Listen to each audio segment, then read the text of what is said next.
a lot of us, the healing after purity culture, it wasn't just like we read a bunch of books. It was actually like somatic. And I think the Yeah. biggest difference when I was doing therapy is I'm like I'm like an academic person. Like I love to read a book. And that's how I did a lot of like my healing journey was by reading different books. And then I was like, well, like I'm still then I started having all my health issues. And I'm like, man, like what in the world is going? Yeah, agreed. F purity Yes, culture, thank you, John John David. David. Uh, Hopefully this will be recorded so you can watch it later. yeah. Yeah. Sorry. Hi to everyone who joined on the Substack. Um, Yes. yeah, so I was going through this whole healing journey, reading a ton of books, and I was experiencing this health issues. And when I realized that the health issues were trauma, I went to a somatic therapist, and she was like, well, you can't just intellectualize your feelings. You have to actually like feel your feelings. Darn it! What a No! novel concept! Yeah, Yeah, yeah, that's how it yeah. goes. So unfortunately, you can't just feel like intellectualize your feelings, read a lot of books. Like it feels safer that way. Like, but you have to feel them. So we wanted to talk about what it meant to reconnect to our bodies after purity culture. Yeah, for sure. So, yeah, I would love to like just kind of talk about how I experienced purity culture a little bit Yeah, for sure. personally. Mhm. So I grew up in a very hyper charismatic world. I Mhm. was indoctrinated, radicalized at 14. So we were so big on miracles, signs, healings, wonders, but it was like the most hyper spiritualized toxic positivity. It was horrible. I mean, like, you could not have a bad emotion. You could not, and there were bad Mhm. emotions. I mean, you were supposed to take those things captive and get rid of them and all that stuff. And so, like what you're saying, it was so not about feeling. Don't feel. Your feelings are distracting you. Your heart's deceitful and Yeah. wicked. And then that folded right into like your spiritual life is more important than your physical life. Your physical Yeah. life, in fact, is such a distraction and such a problem that like God hates it. It's disgusting. Mhm. You gotta die daily. You gotta take up your cross. You gotta like Mhm. beat your flesh into submission and just get over it. And then you're a teenager. I'm a teenager.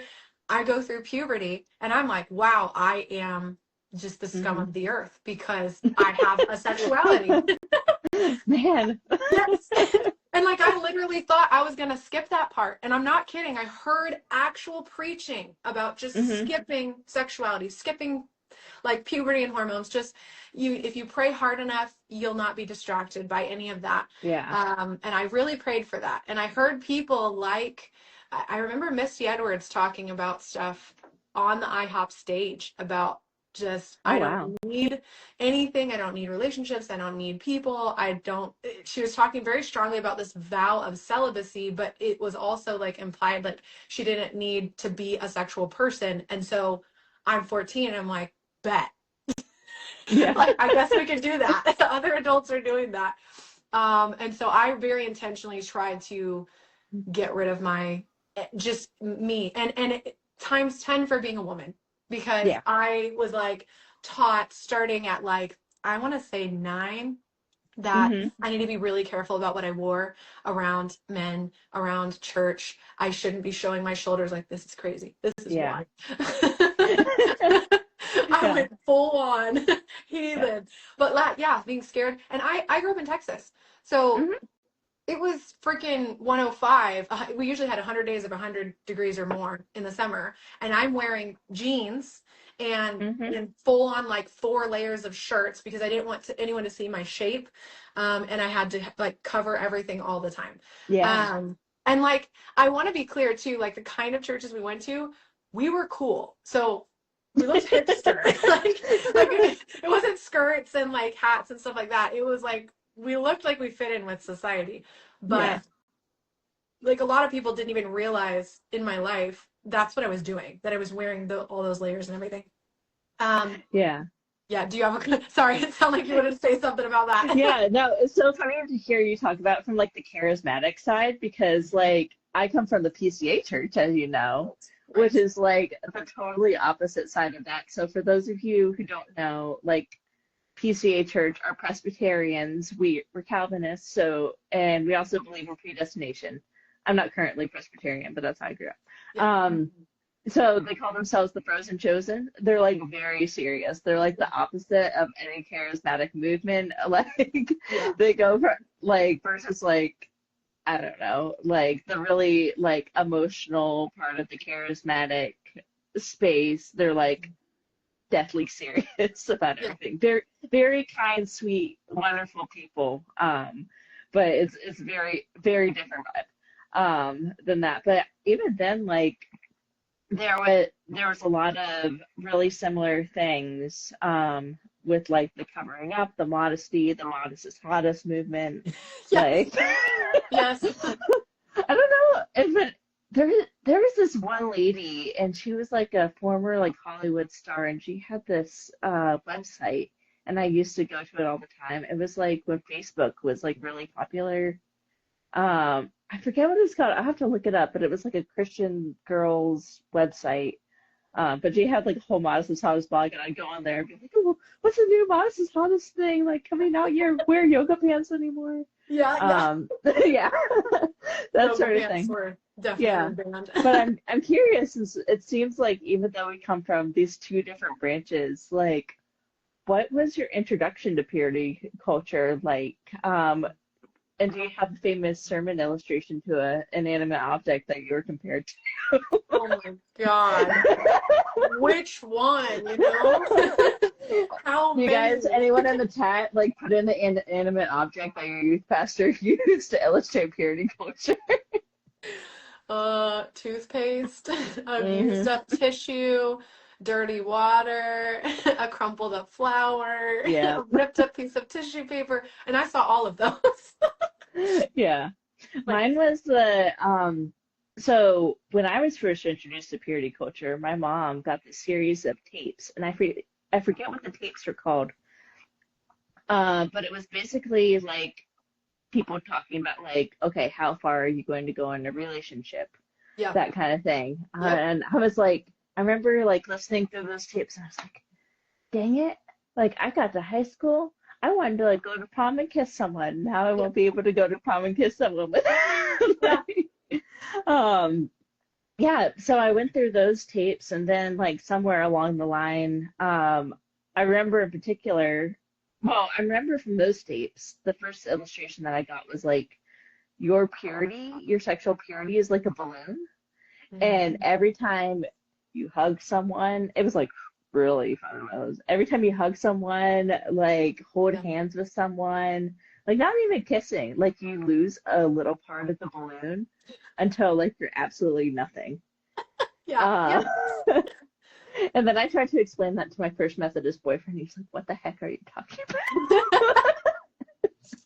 Well, and it's like about?" really easy for us to laugh about it now, but it's like Yeah. absolutely world shattering and so Hmm. devastating as a young person. And my introduction, I had it was steeped. Like Texas is Yeah. steeped in that a lot, honestly. It's just so religious there. But the first time I realized like the words for it and thought about like a purity ring and making a promise and having a contract with God and Hmm. me, I was reading For Young Women Old Only by Shanti Feldman. And Okay. I started that Bible study at 13. I was the youngest person in that group. And I actually found my, hold on, I found my journal and I Oh my will have gosh. to read some of the things in it because it's like horrifying. Okay, so I'm 13 years old and this is what I was writing. For young women only. Respect. Give him lots. Men, love your wives. Women, respect your husbands, which I learned that at 13. And that teaching also got carried into my marriage and had really, really Mm, negative outcomes in my marriage for both of us. Terrifying yeah. outcomes. So Yeah. like it's just horrible how that was already wired in me at 13.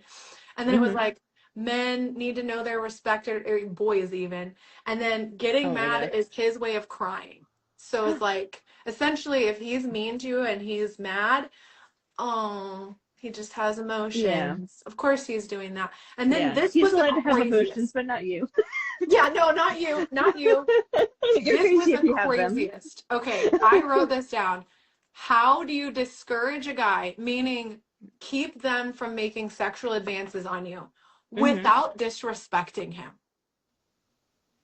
Oh my gosh. I wrote that at 13 and I was like, whoa. And then I wrote, always assume the best. So it was like complete and total like over responsibility and burden as the woman. Starting Hmm. at 13, it's wired into my brain. It is my responsibility to not only keep me pure, but also to keep the entire relationship a certain way.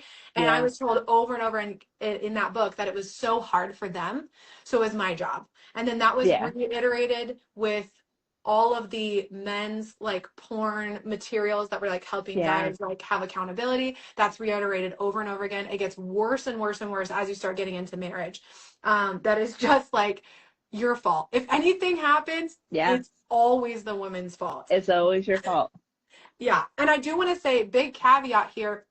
I'm not a man hater. I am a feminist, but I'm definitely not a man hater. And I think these teachings affect all the men like Hmm. severely as well. I'm not saying that Yeah. all those men, I think some of them use it to be abusive for sure, but most of them just feel like trash. They just feel like, Yeah. and I'm speaking from a couple of different people's experiences that I know. Yeah.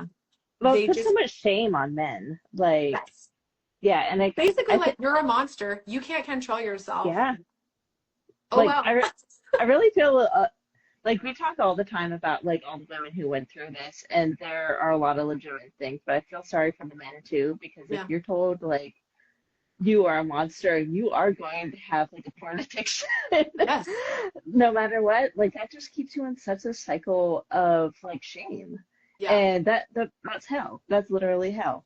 Yeah. So it's like Yes. we experience so much shame and like bodily effects from it. Like it also affects men too, and I think that's so important to realize. This is not just women; it's also men. Yeah.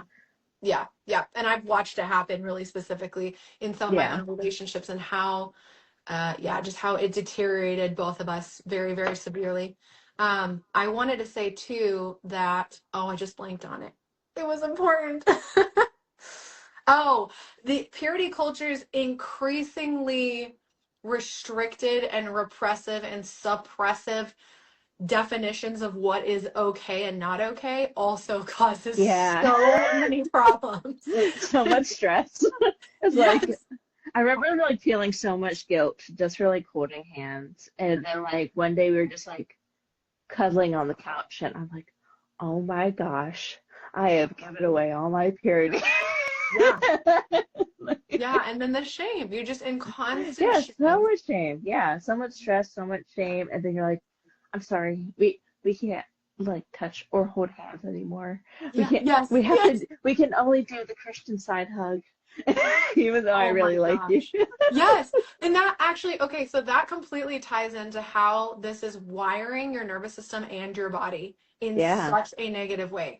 Because now it's one of the first times as a young developing person that you've started to experience like oxytocin releases from like holding Hmm. hands. Like very sweet, normal, Oh yeah. developmentally appropriate connections with other human beings of the opposite sex or same sex, and you're starting to like get the dopamine hit, you're getting the oxytocin, and Hmm. you're being told to self-punish, to it's Yeah. all like very psychological intentional rewiring. Oh wow. Like I've never heard of that from Yeah. that point of view before, but that like makes so much sense. Yeah, so like you're literally starting, and I don't know how severely, like some people might not have done this as severely as I did, but I did it so systematically in my life. Yeah. I even like would trick myself, like I would starve myself or I would hurt Yeah. myself or I would do different things to punish myself, make myself stay up really, really late and write in a journal entry of every single thing that I did Hmm. wrong, whatever, like literally over holding hands and intentionally would label that feeling that I would get. Just it was probably oxytocin and dopamine and the other chemical cocktails that make you feel good as the Hmm. thing that was distracting me. And it was just horrible, because this is a really interesting thing that like Sheila Ray Gregoire always Hmm. points out in The Great Sex Rescue and her other work at Bare Marriage. She talks about how you were told no, no, no, no, and you do wire your brain that way. And Yeah. then you get married and you're literally told like be a sex bunny, be a toy. Yeah. Be like immediately like switch, and it does not work It don't after it don't switch that way. 14, and I got married at 19, so only 14 to 19, that's only 5 years, but I Oh was wow. so intentional about it. I destroyed my associations with any sort of oxytocin connection. I got to the point where I could not Hmm. hug people anymore. I was so terrified Wow. of Yeah.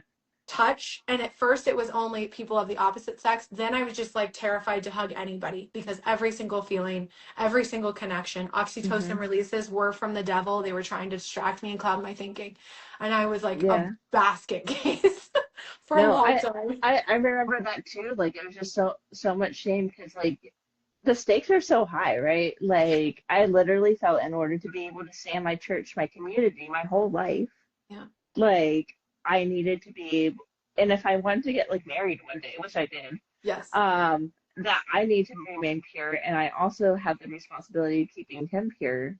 But like if he is like, but like I am also a sexual being because I'm a human.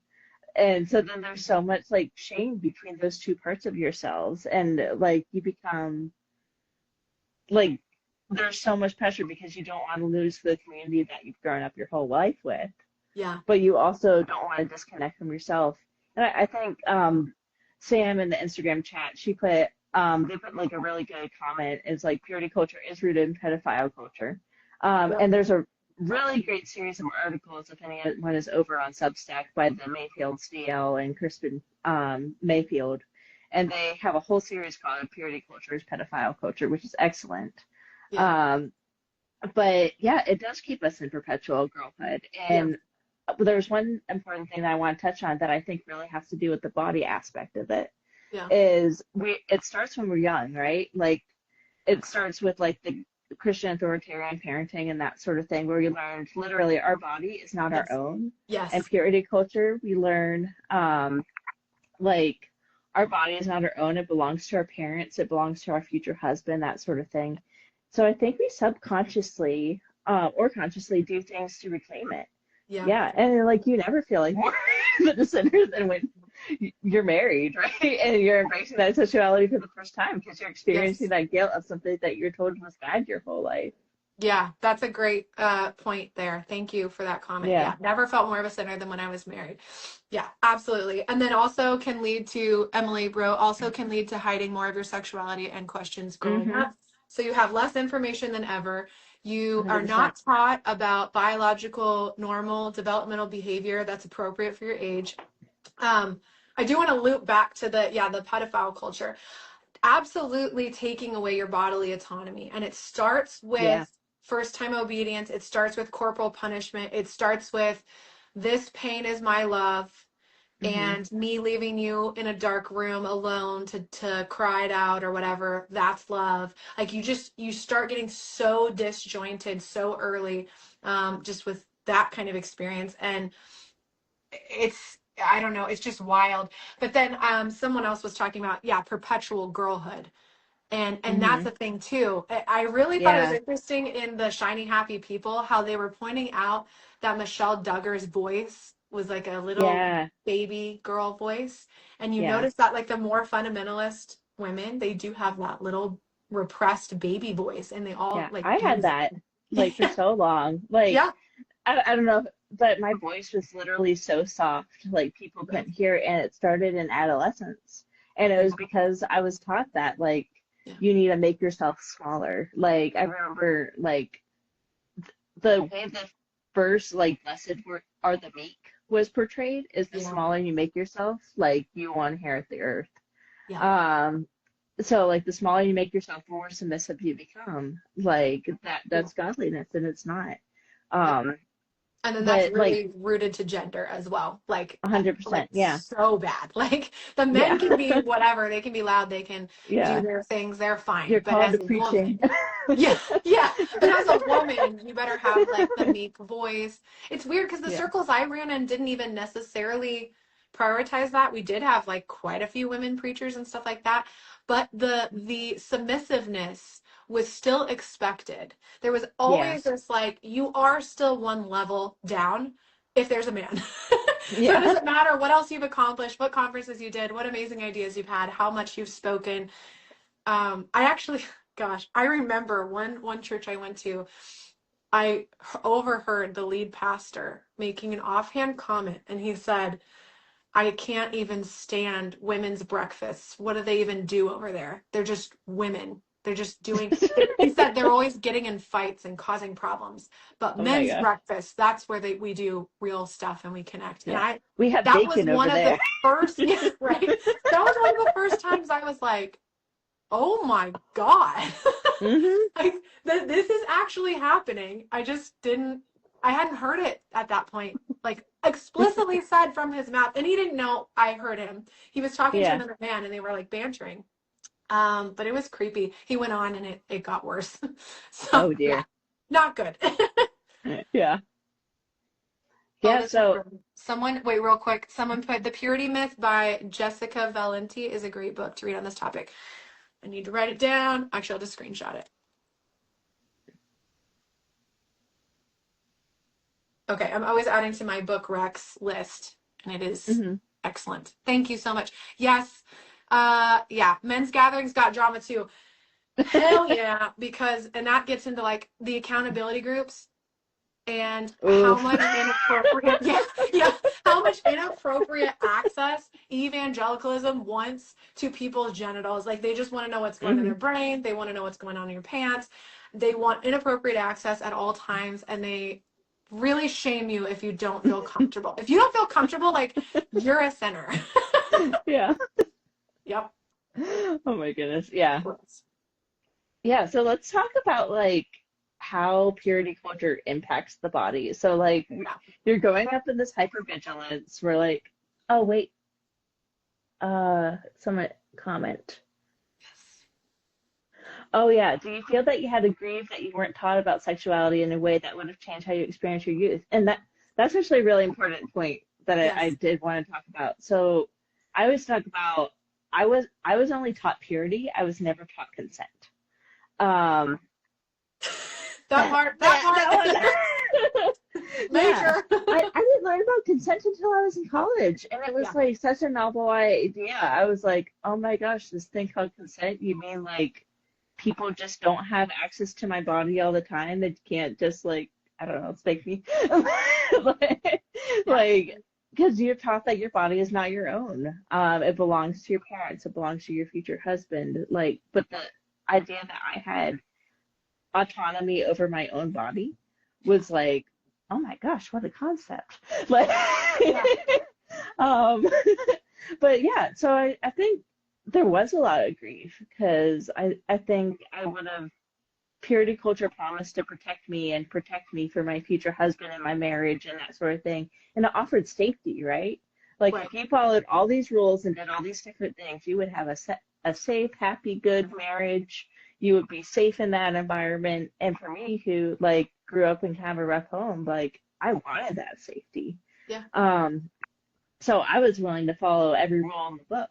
Mm-hmm. But like when you get in to situations that like that safety is taken, that there is not safety in that situation. Yeah. I had a sexual abuse situation and I felt like think like that was taken away from me. Yeah. I was like, I followed all these rules and it's just taken away from me for a second. Like, and Right. now I don't have a path to this safe marriage and good family that I talked about. So Yep. there was a lot of grief, both of that and then like recovering from it and wishing that I'd been taught better so that I like what would have been protected in that situation known about consent. Yeah. Yeah. Absolutely. And coming from someone who did follow every single rule and was promised a perfect marriage and was presented with like a really rough time in marriage, like we were Hmm. not taught what to look for in a relationship because it was like the only check mark boxes that you need are purity and Hmm. you're both Christians. Yeah. That's it. No And compatibility. You're no, here, you're Christian. No, and God will in work the out the rest. charismatic world, it was like you can both heal people, or you have like a magic spiritual gift. It's like, okay, well, there you go. And Yeah. it hurt both of us in my previous relationships so badly over the years. Yeah. It was just so bad. It did not create a base for safety, and we are really, really good friends, like great friends. Yeah. But it set us up for failure because we had that idea that Hmm. like we did everything right and we continually went and got Christian counseling. I was constantly going to pastors' wives and being like, is this how it's supposed to be? Because this is horrible. Like it's not going well for any of us. And like Yeah. they're like, well, you're checking the boxes. And for me, it was just like, just shut up and Yeah. Shut up, you're a sister. woman. Yeah, just like too bad. And it was such BS. Like I want to protect our there's just a lot there. So I don't want to get into too many details, but like it makes me so mad that we were misled in that way. And Hmm. magic, spiritual gifts, and purity equals happy marriage. Like literally that's that's how it felt. And the black and white teaching of purity culture left a lot of gray. That's the craziest part, because then you're Hmm. like, I actually am completely ill-equipped for how to handle anything. Yeah. Yeah, and I won't even get into like how bad marriage teachings are. All the Christian marriage teachings are so horrible. They're so horrible. They, as a woman, they just make you completely doubt your sense of autonomy, your Yeah. sense of self, your intuition, your inner compass. If you do anything but say yes and amen and just shut up, if you bring up any concerns, if you're like, help, you're gossiping about your marriage, you're sharing details you're not supposed to share, you're being unsubmissive, you're wrong. So it's Hmm. interesting how much like purity culture carries into marriage. Anyway, sorry, kind of passionate about that.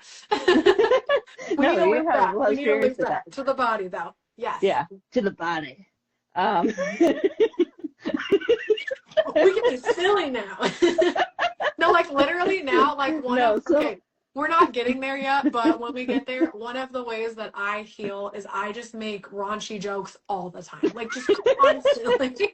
Like, that's one way that I have reclaimed. We'll get to that, like the reclaiming in a minute, but it is really important to me.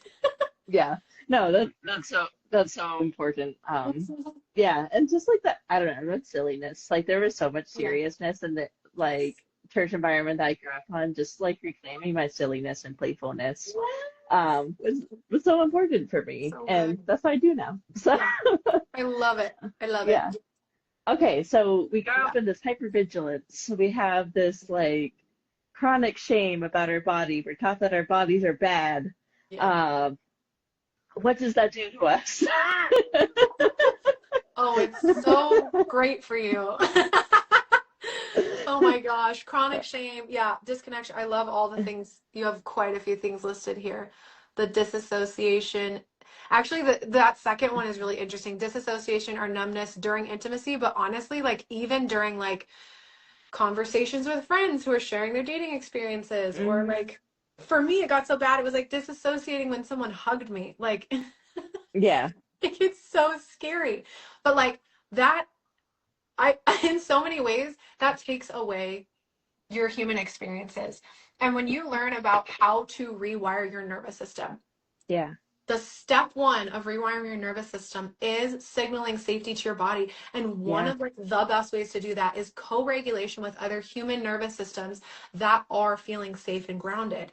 And so literally hugs can be a way that you can start to reteach yourself. But if you've got that body disconnection to that level, you lose Hmm. access to a whole area of regulation. It's that like self-fulfilling or vicious cycle. Like you Yeah. don't even have access to the thing that could rewire you to give you more access. Yeah. That was definitely a way that I experienced it too. Just um, like when I did go into like intimate sexual situations, just feeling that dissociation is like, oh my gosh, like even if like it was something that I wanted, but just like Yeah. feeling like, oh my gosh, like I have to leave this, like the my body's reacting that way. So like Yeah. living inside my body was a huge part of it for sure. And it's Um, interesting too, because like you're talking about that experience. most likely, like, you make the choice. You're like, logically, yes, this is what I want to do. And you make that choice. And Yeah. you do feel like this is okay, this is good. And then you get into it and your body's like, Nope, nope, no. nope. Your body has like a whole other story that it's running that's still stuck on that old process. Yeah. Yeah. Yeah. I think there's a lot of I don't know, like things that we carry around with us too. And one of the things I wanted to talk about is like a lot of people who like they do all the right things. They wait until marriage for their first kiss, and then like their first wedding night, they have like intimacy for the first time. And then a lot of people find out that they have stuff like vaginismus, Yeah. and like pelvic floor stuff. And I found out later in life, and this is not something talked about very much, like that I have pelvic floor dysfunction. And I really think Yes. a huge part of it is like you go around in life being hyper vigilant about Yeah. everything, and subconsciously your body absorbs that, Yeah. and then you end up with like different problems because of pelvic floor tension. So I mean that was a whole like I spent thousands of dollars on physical therapy, like thousands of hours, like that sort Yeah. of thing. But I think that's important to talk about as women because it affects like everything. It impacts like how we have kids. It impacts like Yes. Yeah. um it impacts like our GI systems. It impacts like so much. Yes. Yes. Um I like think so much of so. our health. Yeah. So like I think it's so important to talk about because like I didn't even realize how much tension I was holding in like the lower part of my body Yeah. until like that got brought to my attention. Yeah. And so I think it's just important to like just have it gave me so much body awareness of just how going through the world with this hypervigilance and stress was impacting my body. Yeah, yeah. And to like jump off of that, when I went to my first midwife appointment with my first child, they are just like the sweetest, most trustworthy midwives ever. I'm doing what I'm supposed to be Hmm. doing as a Christian wife. Like, this was like such a safe environment. And they are just gently like palpating around my hips, checking on the baby. Every time my entire pelvis and my lower abdomen would just like Hmm. it would like twist. All my muscles would just like freak out. It would hurt Hmm. so, so, so badly. And later they were even pointing out how much extra pain I had around Yeah. several different parts of my anatomy. And they're like, this is extreme. Like, most people do not experience as much pain as you're describing. And they were like, do you know why? And at the time I was like, no, I did everything right. Like, I have no Yeah. idea why that would be happening. But like, it makes so much sense. I was so Yeah.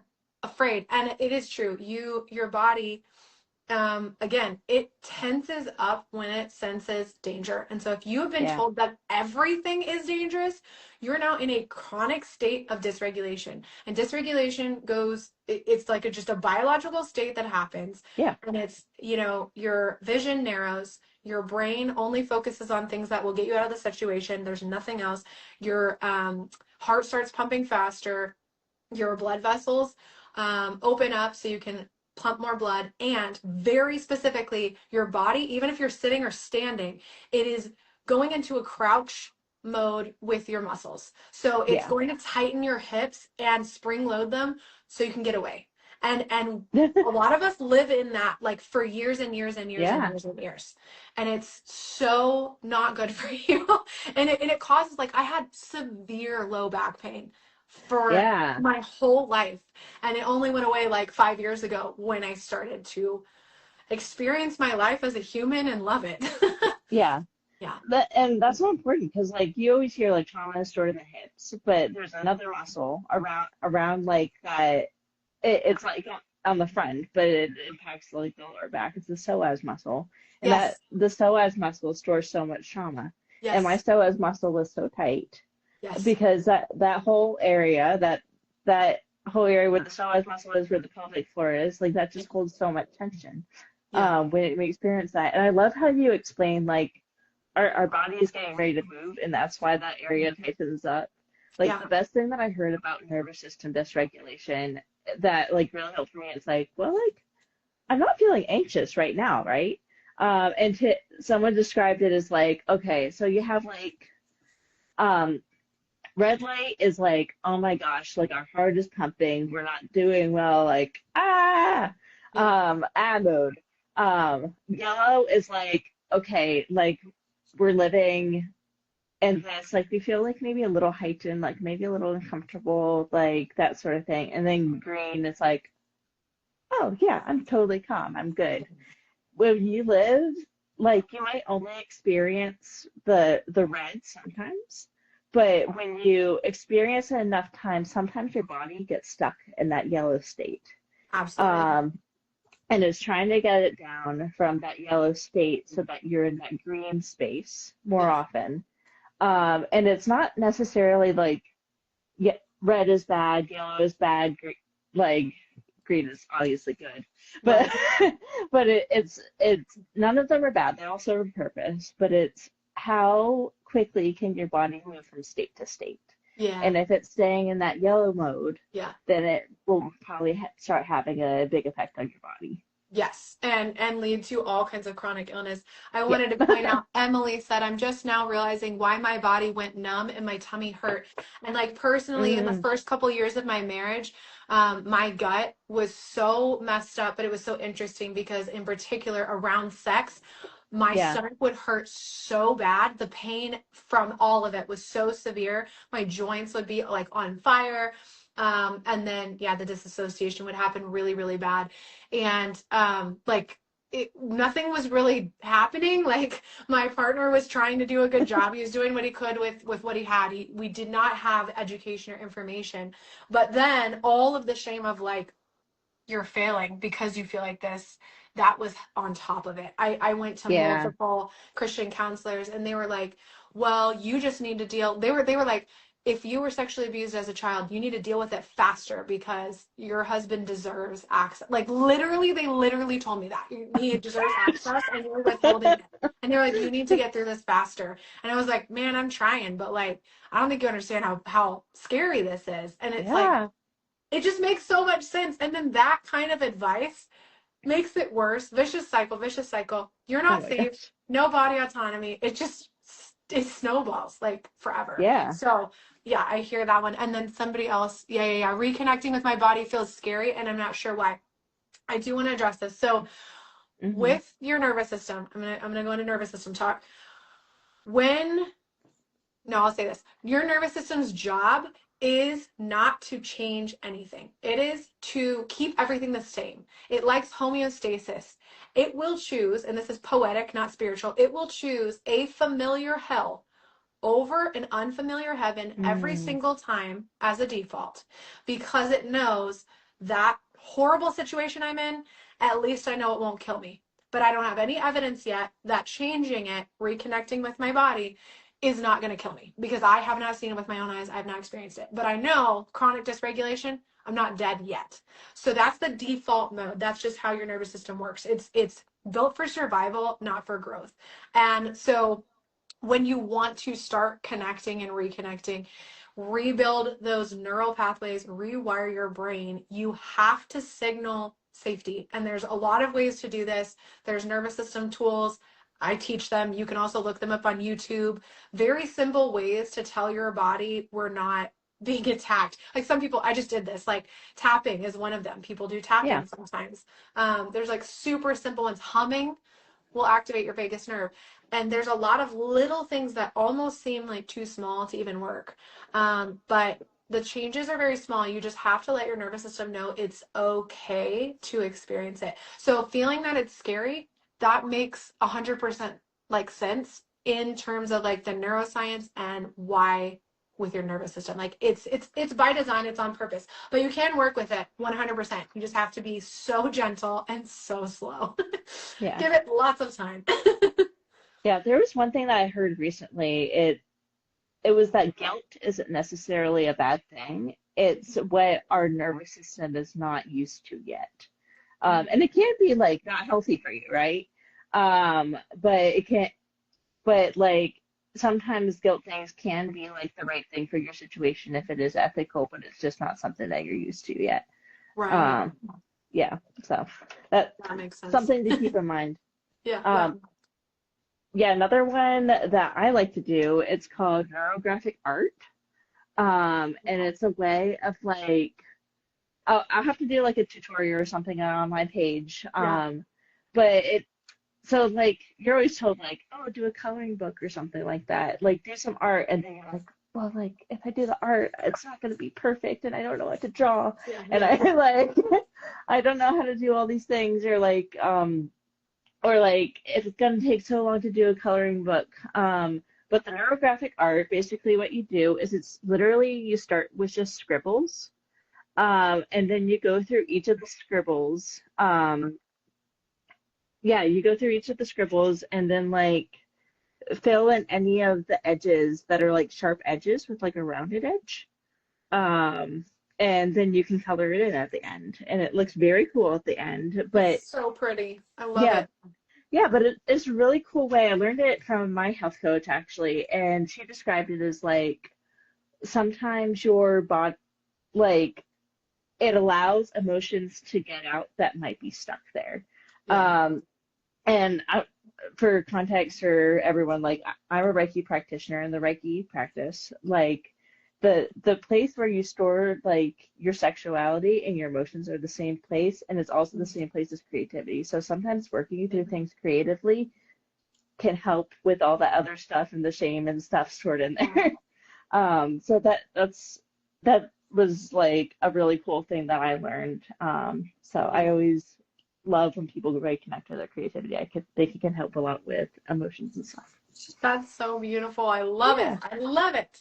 It's Hmm. interesting too, like we briefly touched on it, but I think purity culture probably at least contributed to both of our chronic illnesses that we Yeah. experienced in several different ways.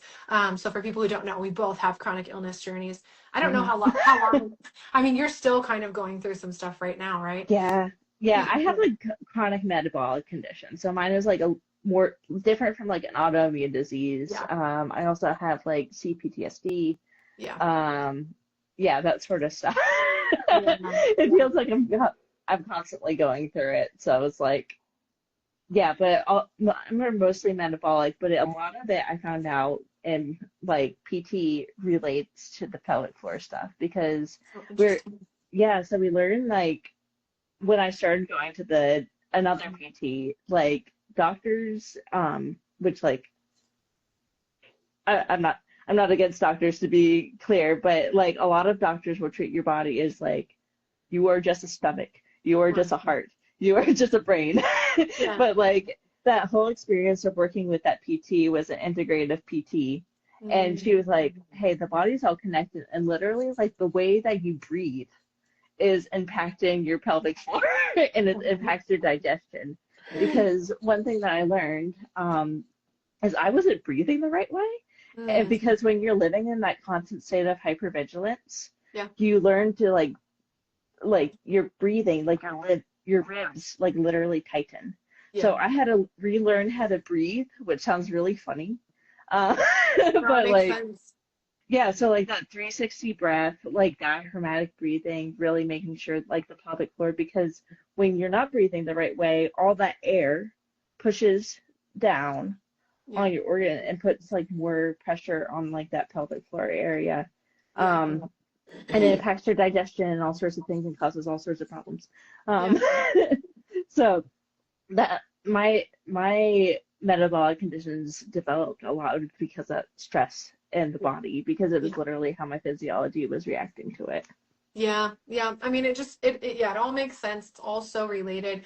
Yeah, not feeling like you, a big one that I had was like, I felt like I both had to say no to everything and also couldn't say no to anything. It was Hmm. really bizarre. It was like just that hypervigilance, but it was also cognitive dissonance constantly. Yeah. And so that just freaks you out. Basically, I was talking to someone about this recently, and I've never heard anyone else describe it this way, but I think maybe more people feel this way. Everything from within me is wrong and crazy, and everything outside, everything with Yeah. no like reason to be trusted at all is right and has the Yeah. authority to come tell me why I'm wrong. And like it just makes so much sense. For everything that we went through in evangelicalism, they're just telling you that you're wrong all the time. Every single message Yeah. was structured in at least where we were in the charismatic stuff. It was structured to point out things that you missed and to be like, Yeah. by the way, if you think things are going well, wrong. You Yeah. forgot about this. You forgot about that. Oh, but you're not healing people. Yeah, you're like reading your Bible, but and it's just like there's always something you're doing wrong. And that creates a lack of trust in your intuition to the point where you Hmm. literally start to trust abusive situations over like real, like you can't even see red flags. You're just like Yeah. throwing yourself into them. And then your red flags are like anyone who's secular. They're just a red flag. Anything that's fun, red flag. So you start like your priorities get way, way, way off. And Yes. part of reconnecting to your body and sexuality and everything after purity culture is like reclaiming your inner compass of like Yeah. and recognizing too, like I love Come As You Are by Emily Nagoski. Hmm. It's just amazing about female pleasure and a lot of different things. But she says in there, like, don't yuck on someone else's yum. And I think that's important too. We all have our own compasses. People are gonna like and dislike different things. And like you don't need to like hate something just and say that it's bad just because somebody else likes it. Like you can Yes. have your own little boundaries here, but you can create safety for yourself and for others by just saying that's okay, that's over there, that's your thing, like this is my thing, and know yourself really well. And like that's a huge, huge cornerstone to coming Yeah. back to yourself is that inner compass and that like intuition and trusting it again. Yeah. And I think kind of along with what you were saying, like identity is a huge part of it. Like when you're taught that your identity is wrong, you're a sinner, you're nothing, you're all that, like it not only disconnects you from your intuition, but not having that identity Yeah. is a huge part of it. And I think that's like this is my theory, okay?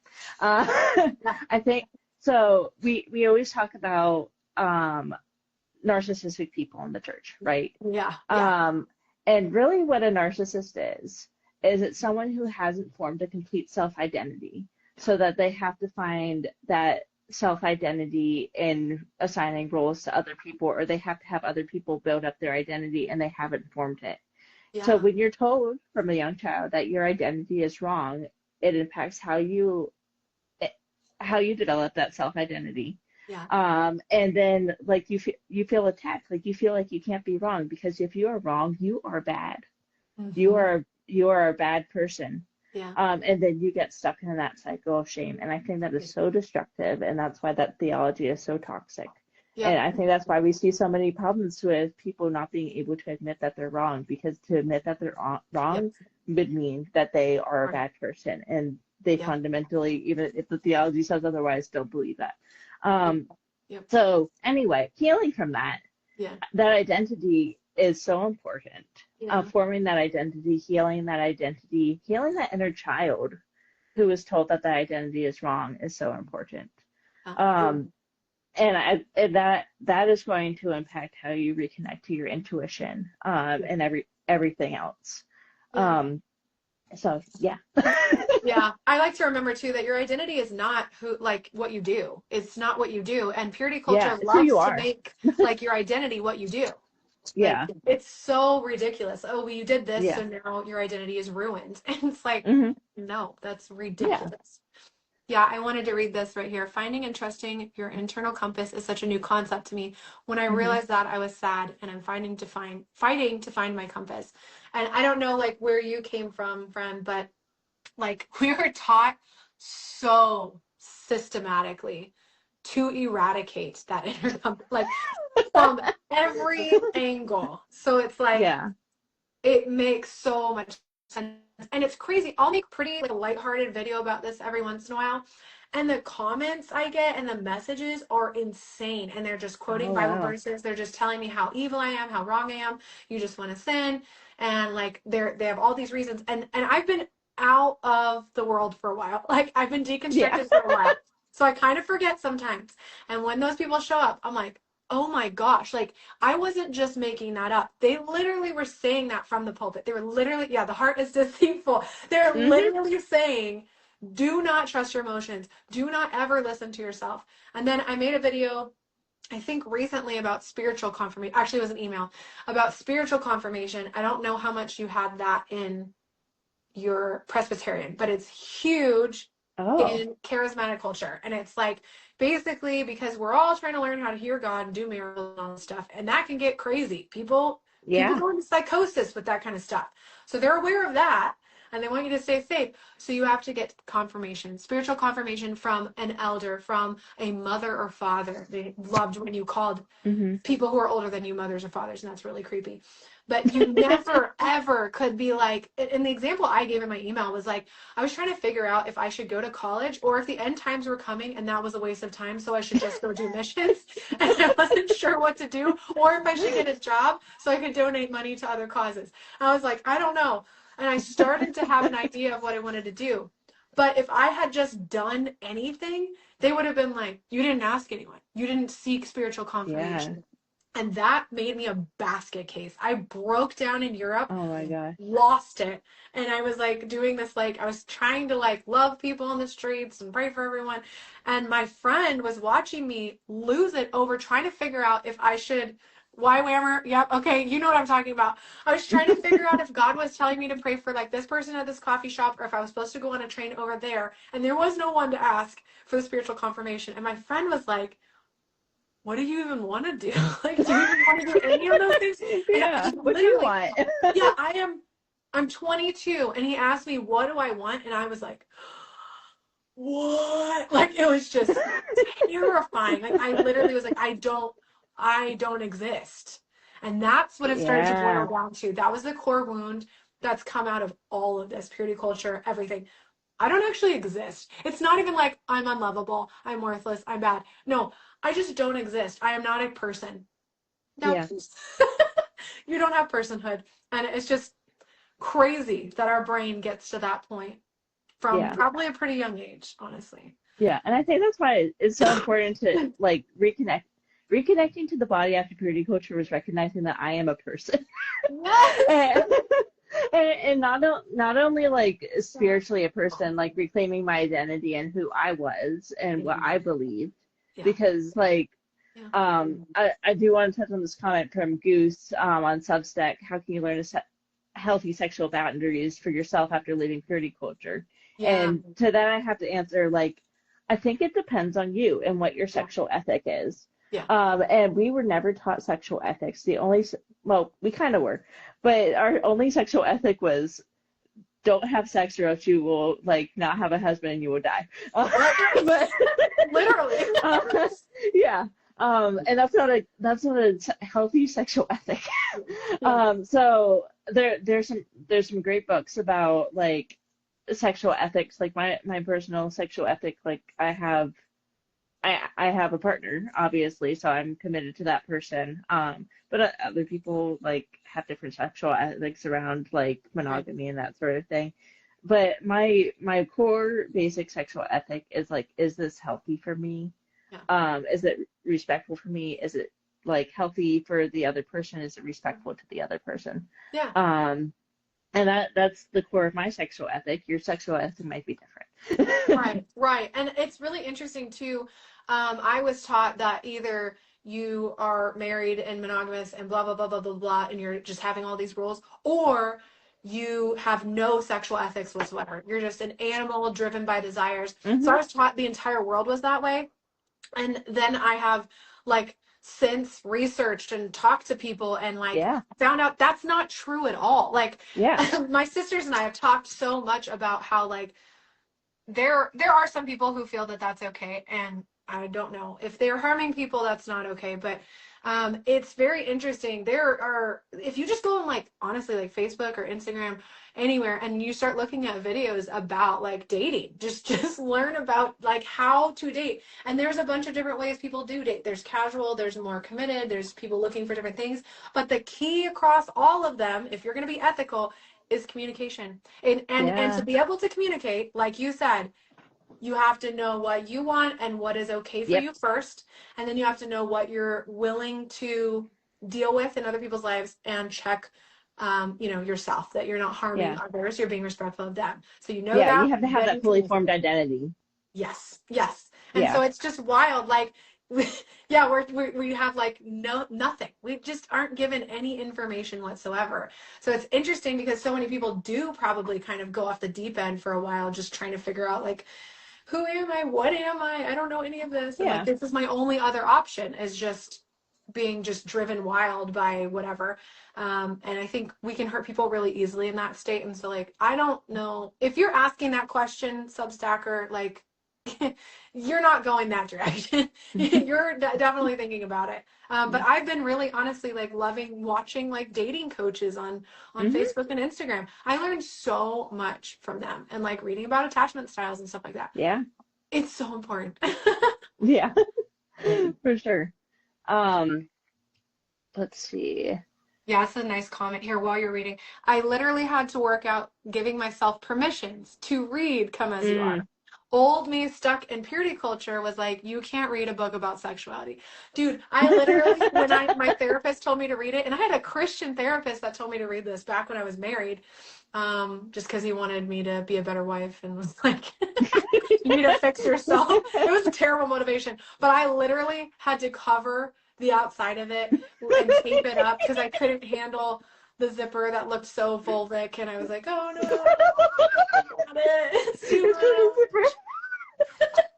And I was like, I didn't want anyone to see me reading it, and I was even embarrassed. And the therapist was like, "So how is it going?" And I was like, "Oh gosh," like it was Oh so my gosh. hard. I cried through the entire thing, like the first time I read it, Oh and my gosh. now I'm like, it's amazing. The information is so valuable and beautiful and important. Glad you brought that up as well. I'm a big fan of that book. It's literally right there on my shelf. Yeah. I love that book. Yeah. Yeah. So you're learning safety in the body. Yeah. Let's see. Going down to there. Yeah, I think first, just like you're building trust in yourself. Like what Yeah. like reclaiming that autonomy of your body was really important for me. Yeah. And what I'm going to say yes to and what Yeah. I'm going to say no to. And maybe I'm just not feeling it right now. Maybe I am feeling it now. But just like having like rebuilding that trust in like what I wanted and then identifying what this was so important for me actually. So I think the most valuable thing that I ever did to reclaim my identity was to write down what my values were. Yes. And yeah, and you can look up like if you're like, oh my gosh, I know what a value is, but I forgot every value that I ever learned in my whole life. You can Yeah. just look them up on like Google, and there's a whole list there that you can choose from, and choose the Yes. ones that resonate the most with you. Yeah. Um, so like one of my top values is like empathy. Yeah. Another top value is creativity. And just reclaiming those own values of how and structuring my life around how I was going to live out those values in my life and really focusing on them was Yeah. so powerful for reclaiming my identity so that when I did come across a situation where I was like, I don't know how I feel about that and my intuition's a little unsure about that, Yeah. I could compare against the values that I had written down Yes. and figure out if it aligned with that. That is so good. And I love too that you wrote here, healing often begins with safety before sexuality, like before we Yeah. get into act like let's say sexual experiences. And so that was for me. Like I didn't realize I was reclaiming my sexuality when I started to do yoga, but it absolutely started with yoga. Hmm. And even moving in some of the like cat cow felt so overtly sexual to me. I was like not even doing it correctly for a long time. And it took me a Hmm. long time to be able to move my hips. They were so locked up. Walking like in the sun Yeah. and getting really like sweaty, doing weights, starting at the gym, Yeah. all of those things. You put dance on here. Dance has been huge for me. I'm a Hmm. horrible dancer, but like I will dance now. And dance was so scary. I literally thought if I move at all and someone can tell I'm a female, like they're going to be overcome and like I'm going to get taken advantage of. I'm going to cause them to stumble. Like I had Yeah. so many ideas of what was going to happen. And nobody gives two F's what you're doing. Nobody is that obsessed with you. Nobody thinks about you that much. Like just move, like just move. And you can start in your house and you can do these things on a small scale. Like from when I first did yoga to now, it's been 6 years and it's developed Yeah. so much. It took probably over a year before I was able to really move like my hips. They were just locked. And it's okay. It was very slow. For also for me, enjoying food and being like, it's okay to Yes. like Yeah. love food because I do. And I'm like, I love cooking and like tasting it all the way, taking my time with it, Hmm. feeling hot and cold things and like, oh, I'm a little bit cold. I'm gonna go get a blanket. I'm gonna go get a Yeah. sweater. I'm gonna get one that's soft because that is just so nice to me. And I used to like literally be on the couch punishing myself like just little things. I picked up these behaviors. I'm not gonna get up because that's a waste of time and I should just get over being cold. Like they were micro things that were Hmm. happening, but they were creating this chronic stress and disconnection from my body at all times. Another huge one, this sounds too basic to work, but it works so well. Go to the bathroom immediately when you need to go to the bathroom. Like immediately. And then if you're thirsty, go get water immediately when you're thirsty. And if you're hungry, feed yourself immediately. There you go. As I drink my Because water. that tells your body, it tells your body that it is safe with you, that you are Yeah. caring for it. And then it's going to start be able to like snowball that and trust you in sexual experiences. But you don't have to just Yeah. like jump straight to sexual experiences. It's so much smaller. It starts with what I would call like sensuality. And we think of sensuality as being like basically sexual, but sensual, like the senses. You start Yeah. with engaging your senses in your body, and it does build from there really well. Yeah. Yeah. Yeah, one thing that was really powerful for me actually was aerial arts and Oh, doing aerial art. So I don't go to church on Sundays. I do trapeze class. Um, love it. but yeah, and I did silk for a little bit. And there is so much like it's like a dance in a lot of ways where like you're kind of like graceful, you're flirty, you're having fun and it's playful, right? Like we were talking Yeah. about the seriousness before, it's embracing that playfulness in your body again and like looking a little sexy doing it Yeah. and just being like reconnecting to that. Another one like was just like trying on new clothes because Yeah. I grown up so much with like, oh, you have to wear like your shorts have to be a certain length, like you have to cover your shoulders or to cause your brother to stumble, like that Yep. sort of things. And I got myself like tank tops. Tank tops were a big thing for me that I didn't feel comfortable in at first. And I got Yes. tank tops, I got crop tops. And just yeah. And I wear the crop tops and the tank tops and like some shorts and I got a bikini. Like Yeah. those are things that like I felt really uncomfortable in them at first. But Mhm. just like reclaiming my autonomy through clothes was a big thing. And I don't know if you experienced this, but there was kind of like oh, you shouldn't like love fashion because like Yes. that would be like you'll I don't know, you're too vain, like it's too Yes. much vanity. But Yeah. like learning how to do my makeup and learning how to like wear clothes that I look good in. Yeah. And like developing love for like different fashion things was a whole part of like reclaiming that identity.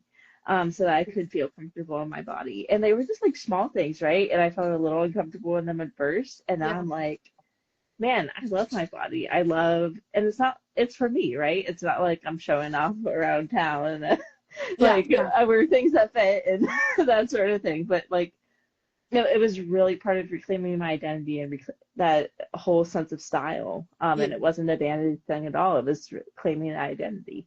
I love that. And I'm going to say something more advanced. This would be more advanced on your Yeah. reclaiming healing journey when you're starting to feel more comfortable. But Hmm. like buy lingerie for just literally you. Like Hmm. literally like decenter the men in your Yeah. sexuality. Buy it for literally just you and Yeah. just enjoy yourself or go try it on just for you. Yeah.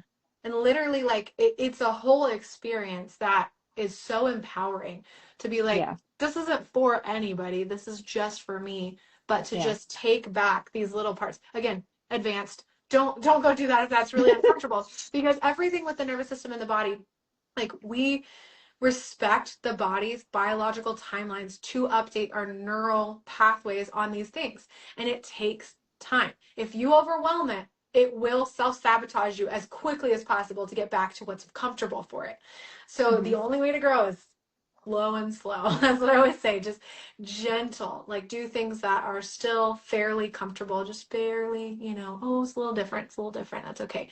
And I feel like in church, they're always like the miracle, the thing that breaks through instantly. Yesterday I was on drugs. Today, Jesus.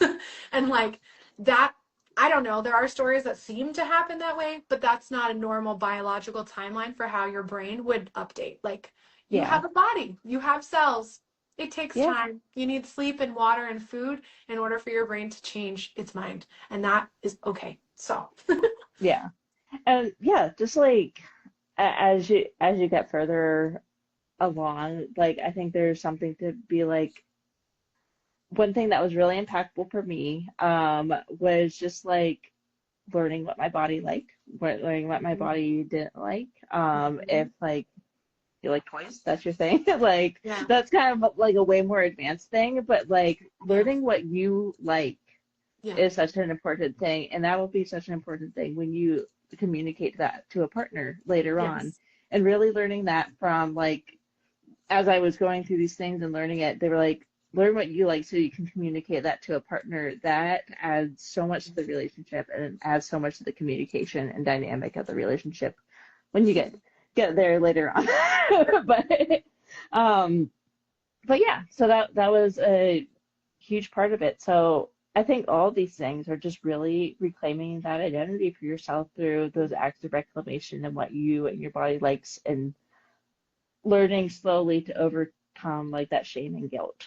yeah. And I think it's also kind of interesting once we lose an evangelical rubric for what you're supposed to like and not like, then you actually have to face what you really do like and not like. Hmm. And that's interesting. It's very interesting. Once you lose all that moralism, now you have to face yourself and find out. And it's can be a little scary, but it's also really fun. And once you do that, you can communicate it really well. But there's like so much less like ways to grade yourself at that point because now you're like, I don't even know. Now you Yeah. have to discover. Yeah. And that's why I think just being curious about like what ethics are, like Yeah. what your personal ethic is a Yeah. huge part of that developing identity. Because I think so much of us, especially if we grew up in rough home environments, we love the structure Yeah. of the church environment. And it kind of, I think a lot of people love it because it tells them what to do and what not to do. Yeah. And if they do the right thing, then they're safe. And Yeah. if you, because this is me, if you do the Right. right thing, you're safe. If you don't do the right thing, you're not safe. And it provides Yeah. a structure in life. But Yeah. reclaiming that identity of yourself, it can feel kind of unmooring because suddenly you don't have that structure anymore and you're rebuilding that structure from the Yeah. ground up. Yeah, because it's structured like a built-in like decision maker, permission Yeah. giver, all those things. Now you have to build the permission giver. Now you have to actually work on making your own decisions. But talking about the values, that is where Yeah. you're gonna like, Foundational. yeah, that's where you're gonna figure out your values. Also, I wanted to see just see this comment right here. Once I heard, have you considered that your comfort zone isn't actually all that comfortable? Meaning growth to Mm. become who you want to be is outside of your comfort zone. It's uncomfortable to stay in. This is a tricky one because it's a both and. You are going to have to give your nervous system new experiences in order for it to grow, and it will be a little bit uncomfortable. But if you go too far into discomfort and to force and fear and grind and hustle culture is what I call it, like the feel the fear, do it anyways, like it's just so masculine. If you go too far into that, it will actually backfire. So Yeah. there's this dance. It's this dance of reconnecting to your body. You're actually learning your nervous system. How much is it okay with change and how much does it really need to be nurtured and nourished? And then how Yeah. much time does it need between new experiences? And how can you support it really, really well? And don't get irritated with it for taking the time it needs to take. Yeah. And I think a really important disclaimer here is like I'm not a therapist. Yeah. Like, Me either. Me yeah, either. yeah, all of this like we're talking about from our own experiences, but also like you aren't alone in this experience. Like there are actual like health professionals. There are normal therapists, which I know therapy can be a scary word in evangelicalism. I promise you, they're there to help you. And there's Yeah. like actual trauma therapists who are really informed in this stuff and have all sorts of tools There are sex therapists who can help Yes. you reconnect if you have trouble connecting to your sexuality. Yeah. Um, there's a whole lot of tools out there of people who have been literally trained in this. Yeah. So like you aren't alone in this. Like don't feel like you have to like go it alone and then have a panic attack. Yeah. Um, like there are tools out there. So you Yes. and I think just for everyone, like I think everyone who's on this call today, maybe at one point or another, you felt like you were alone in this and this Yeah. thing, because that's what shame does. It makes us Yeah. feel alone. Yeah. Um, and I think it's so important that we recognize that we're not alone. We're all here. We're all in this space and we're all learning. And Yeah. I think changing it from like, I think one thing that I see a lot in people who grow up in those environments is like, you either have to do everything perfect or else you're a failure. Yeah. Yeah. But Yep. shifting from that into a growth mindset of Yes. this is my garden. I'm doing the things so that I can help grow, and shifting it to a growth mindset. Yeah. And that can apply to anything, not just what we're talking about today. Yeah. But look at it as more as like less like try, fail, and more of like I'm growing and I'm doing these things to nourish myself and nourish my body so I can reconnect to it and live Yes. fully in myself. Yeah, there is so much support and there's so much like community on both of our pages. Like there's amazing community in our comment Hmm. sections and like camaraderie Yeah. and stuff.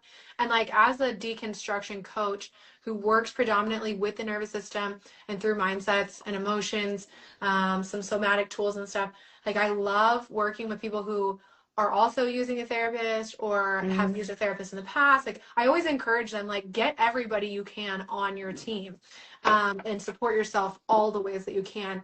But like somatic tools, man, they're I love just somatics. they're just so good. In our Western mindset, it's so intellectual and logical.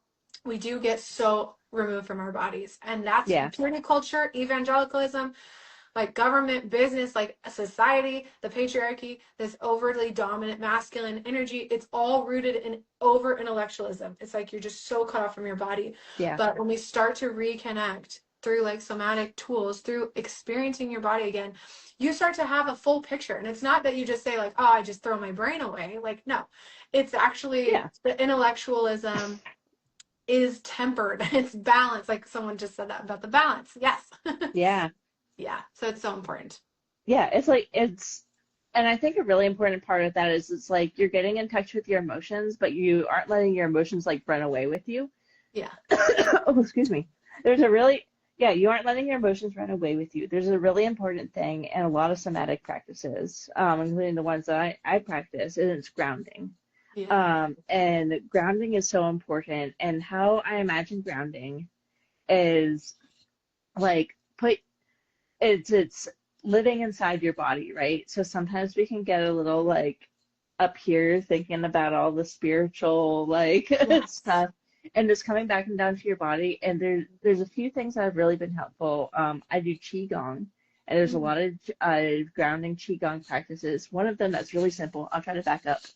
Is it's literally like raising your hands above your head and going and like pushing thing, and like you almost feel like a weird shift and like the end like yeah, like that's a grounding one. Feeling like your toes on the ground and imagining like roots going down through your toes, spreading through the soil, like Yes. outside of you, and kind of imagining like all the energy that's maybe up here in your brain is like all that worries and that sort of thing. Kind of imagining like it going down and spreading through the roots in the soil and that sort of thing. And also taking nutrients from the soil and bringing that back into your body can be Yeah. a really powerful practice to imagine like, okay, I'm in my body. I'm not up here. I'm in my body. I'm down here. Yeah. Yeah. And this is all my body. So reconnecting and doing that grounding. Yeah. There's lots of like grounding yoga practices. There's lots of grounding meditation practices. There's tons of tools out there. Yep. But so I mentioned I'm a Reiki practitioner. The grounding area of the body is the root chakra. Yeah. And that's kind of in like that pelvic floorish area at the bottom. And that's where we ground. that governs fear, Mhm. our sense of safety, our sense of shame, and our sense of guilt. So reconnecting to that part, like when we're doing these grounding practices, we're just feeling safe in our body again, Yeah. is what it is. So it can be a really helpful regulation tool. And then once you feel that grounding, you can work on the other things, right? Like your Yeah. intuition, your identity, all the other things. Yeah. Yep. And touch plants, like literally touch a house plant. Yeah. That changes your frequency really fast. Like that's been proven. It really does. Or if you have a pet, just let your pet regulate you a little bit, ground you to Yeah. earth, to Yeah. being alive. A fun fact, if you like pet your dog's head, it like stimulates the dopamine in your brain and also their brain. So it's like a I love it. reciprocal relationship. Yeah, that's so cute. I love Yeah. that. Awesome. But Okay, so how are we going to land this plane? Where do you want to go for the last few minutes here? yeah. Let's see. Yeah, maybe I think let's close and let's ask a few questions to the audience if people are willing to Yeah. ask questions. You might have to do the ones for Instagram. They aren't always coming through for me, but Okay, yeah. I'm watching yeah. Instagram. I'm not watching Substack. Okay, cool. I'll watch Substack. You watch Substack. Okay. Yeah. So I think it's just important to remind yourself regularly your body is not dangerous. I saw Chrissy's comment, knowing what you like being such a negative thing, and I think it's reconnecting to that intuition, reconnecting to the identity, knowing that your body is not dangerous. It's there to keep you safe. Yeah. And that was such an important thing to realize when I was experiencing my health issue stuff, is I thought that my body was the enemy. I was like, body, why are you turning against me? Like, I can't believe that you're turning against me. What are you doing? Hmm. And then I realized, oh crap, my body is keeping me safe. And it's Yeah. saying, you can't live outside of me anymore. You Yeah. have to live inside me and listen to me. Yeah. And this is the only way I know how to tell you to listen to me. Yeah. And my body was keeping me safe because living outside of my body was causing me to develop these health problems. Yeah. And your body is like, no, you are a human being. You need Right. to reconnect to me. Yeah. So yeah, your body's not dangerous. It's not shameful. It's not something to overcome. Like your sexuality is something normal. Like your Yeah. intuition is normal. Your identity is a normal part of being a human being. Yeah. For sure. Okay, do Yeah, you want it's to your home. ask? So, okay, do you want to ask one of these questions? Or if someone, let's do both. Like if someone has a question, go ahead and pop it in. Yeah, And then do you want to see, I don't know, which one of these is the best one? Yeah, looks good. yeah, Yeah. Okay. What part of healing surprised you the most? I think that's a great question. And yeah. like maybe while we wait on the questions, like what would you say for you? I think what surprised me most healing is how wise my body was. Mm, The body is so wise. Like I just thought like the mind is wise, right? Because that's what we're told is like you're smart, you're wise, but the body is so wise, and the body will literally tell you like what is wrong. yeah. Where we it is where we hold tension, where we hold pain in our bodies, where we do all these different things, and just learning that the body is so wise is what I really love that. surprised me. I love that. I think what surprised me the most is at a certain point, I just thought I was asexual because I was just Hmm. done with sexuality. It was so painful. It was so scary. It was so torrid. There's just so many problems around it. And then come to find out that's not true at all. Like Yeah. I'm an extremely sexual being and I'm very satisfied in that.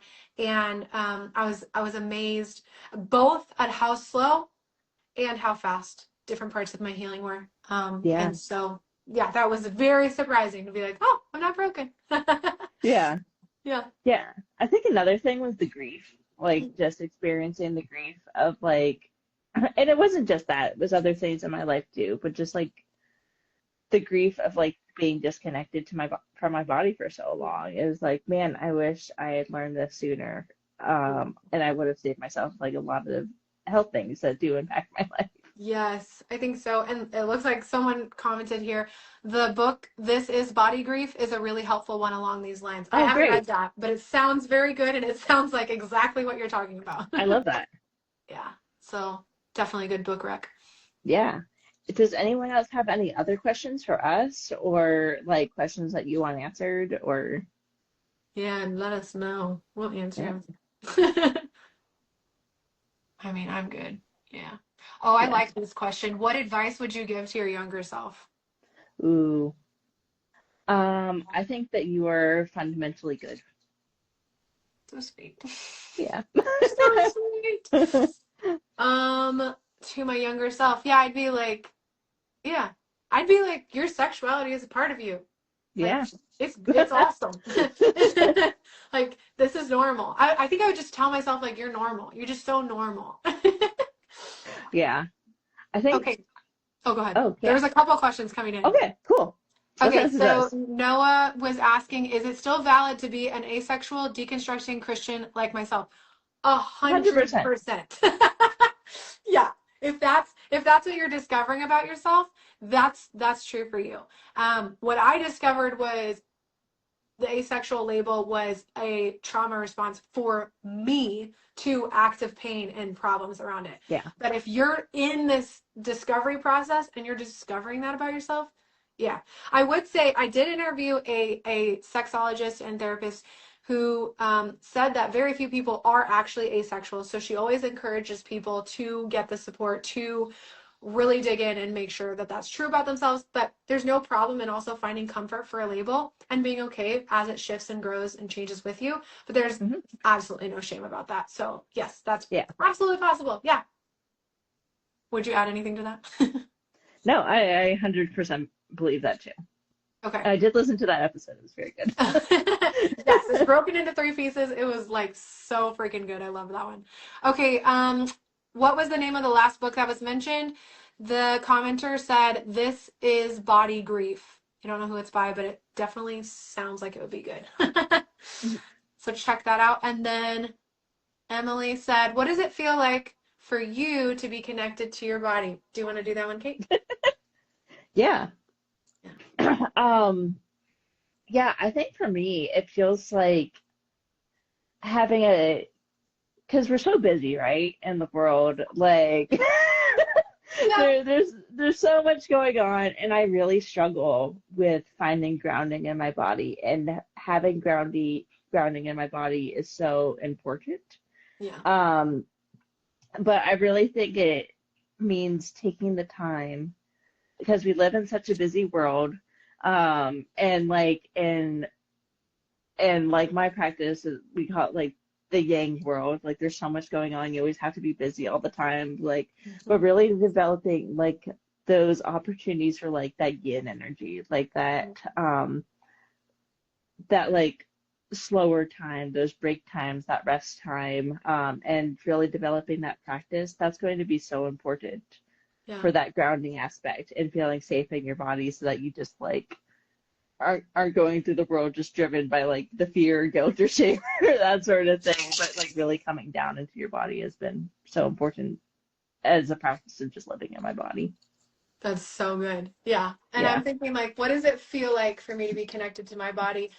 If I'm disconnected, my thoughts are doing this. And Hmm. I experience like a whooshing. Like I feel like I'm losing energy when I'm disconnected from my body. Yeah. I feel it coming out of my arms most of the time. And before I wasn't aware of that. I just called that productivity. Like I was just like, Yeah. this is what adrenaline feels like. This is productivity. That was disconnection from my body. Now I get this sense that time I have more time. I get this sense that I am more connected to what's going on around me. I'm more dialed into smells. I can feel things more. And like a great example was yesterday. I had been going through a lot of dysregulation this last week. Yesterday I woke up. I had so much to do, and I was predicting on like how long it was going to take me to do all my laundry and some other stuff in business. I was like, it's going to take me several hours. But I just connected to my body, and I was just really Hmm. like present. And I like look up after an hour and a half, and I had finished everything on my list, but I didn't feel like I worked very hard. And I had Hmm. this just sense of like peaceful, floating connection. And I was like, oh, I'm connected to my body. I'm present. I'm grounded. I'm here Yeah. now. It's this, for me, it's like also a sense of like time expanding. And I love that Yeah. feeling. I love that feeling too. Yeah. It's so good. Yeah. Okay. Do you see anything over on Substack? I don't see it. Anything Okay. over there. Okay. Cool. Yeah, All right. cool. Do you have any final thoughts, Kate? Yeah. I think it's important because I think there's so much perfectionism in purity culture. Reconnecting to your body after purity culture isn't about becoming fearless or perfectly healed.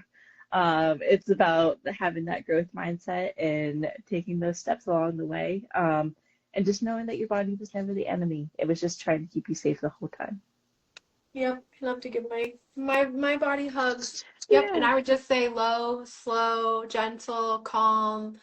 Just move with yourself and literally start Hmm. with the things that you already have. Yeah. Really, like if you've got kids, really listen to them, really hang out with them, play the board game, and Yeah. just see what happens. And like you don't have an agenda, and then connect to how your body feels eating the meal. Really notice when you're petting your cat, what does it feel like to have them purring and your hand feels it? Like just dive into those experiences. Yeah. Tiny, tiny. Yeah. And I think reconnecting to that playfulness just to like add to it. Like Yes, the the playfulness. playfulness, the playfulness. So the Yep. playfulness, like I remember I did the artist way, and if anyone's having trouble connecting to creativity, like the artist way is a fantastic thing. And it Yeah. was so important just to connect to my inner child. And I remember just writing down like, um, this might have been a different book. Anyway, so I just remember writing down like what were all the things that I liked doing as a kid. Like Yeah. I like riding scooters, I like riding bikes, I love playing in the woods, like I love coloring, I love art, I love writing, and all these different things. And I was just like, I'm gonna develop some playfulness in my life, Yeah. and reconnect to these things that little me loved. Yeah. Um, yeah, and that was so important for me because reconnecting to the little me Yeah. was reconnecting to the identity. Um, there's another thing I was going to add to that when we talk about safety in the body, taking time and space to develop that safety. Yeah. I so I always joke. I met my inner child during colonoscopy prep, I love that. and it was the first time because it was the first time that like I had really gone into a parasympathetic state because I was fasting for so long. Yeah. And it was the first, so my body felt so safe to connect to that inner child part of me. And that inner child part of me was food insecure, and she just wanted a snack. Um, but you Yeah. can't have the snack during colonoscopy. Yeah. but just reconnecting to her and reconnecting to the things that she loved and not seeing them as like bad things. Yeah. Um, was so important to develop that playfulness. So journaling, love it. I love it. It's so good. Yep, that's awesome. Well, guys, thank you so much for hanging with Yeah, us. I was about an hour and a half. I feel like there's so much good stuff. I don't know if Instagram records it and saves it, but I'm really hoping it does. yeah. Substack does for sure. Okay, good. So we will have a recording, and I guess we could probably put it. Do you have a YouTube channel? But I can put it on mine if you don't. Yeah, I do have a YouTube channel, and Substack will also give me clips and that sort of thing. Perfect. So we'll put it everywhere so people can see it. Yeah. This is such a good conversation, Kate. I'm so glad we did this. Yeah, me too. Yep. And we Yeah, do have plans to possibly, I think we'll do more. I love this. This is so yeah, fun. yeah. I love it too. Yeah, you can check me out on Instagram. I'm at Kate Johnson Writes. My Yeah. Substack is Pips and Confessionals. Do you want to plug your Yeah, stuff? yeah. I'm real_Allison_Rose everywhere. TikTok, Instagram, YouTube, Facebook, and I'm fairly active. And yeah, I'm a deconstruction coach, and I love working with people on church hurt, like getting past the church hurt and rebuilding your life. And purity culture is like a huge part of this. So yes, we love you guys. I'm so glad y'all were here. We had some really great questions and really great engagement. And yeah, just watch for us the next time we'll do it. We're definitely going to do another Yeah, one. for sure. Awesome. All right. Okay. Good night, everyone. Hey, night.